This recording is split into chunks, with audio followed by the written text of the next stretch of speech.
Hi friends, ఎలా ఉన్నారండి? బాగున్నారా? మాకైతే తెలిసిన వాళ్ళైతే చేపలు ఇచ్చారండి. కాస్త ఎండు చేపలు, పచ్చి చేపలు అయితే ఇచ్చారు. ఈ చేపలతోనే నా వీడియోలు అయితే చాలా ముందుకెళ్ళేవి. మా మాయ చక్కగా తెచ్చి పెట్టడం, నేనైతే వండి పెట్టడం, మీకు చూపించడం చేసేదాన్ని. ఇప్పుడు తెచ్చి పెట్టేవాళ్ళు నాకు అయితే లేరు. ఇవైతే తెలిసిన వాళ్ళు ఇచ్చారండి. చూస్తున్నారా? వీటిని అయితే నామాలు గులివెందులు అంటారు.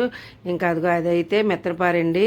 ఈ నామాలు ఉంటాయి కదా, అందువల్ల నామాలు గులివెందులు అంటారు. వాటిని అయితే చక్కగా ఎగిరి పెట్టుకుంటే చాలా బాగుంటుంది. ఈ పెద్ద చేప అయితే జల్ల, కాస్త నీసు వాసన వస్తుంది కానీ శుభ్రంగా చేసుకొని చక్కగా పులుసు పెట్టుకుంటే చాలా బాగుంటుంది. ఈరోజు మా స్పెషల్ కూడా మరి చూసేస్తారా?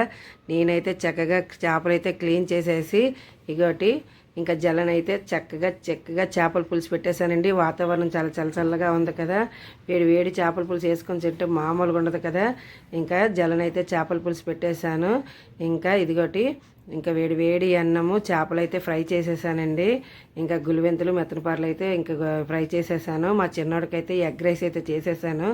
ఈరోజు ఎగ్ రైస్లో క్యారెట్లు అన్నీ ఇంకా క్యారేజీలోనే మిగిలిపోతాయేమో, వాడికి అస్సలు ఇష్టం ఉండదు. ఇంకా నా వీడియోస్ చూడండి ఫ్రెండ్స్.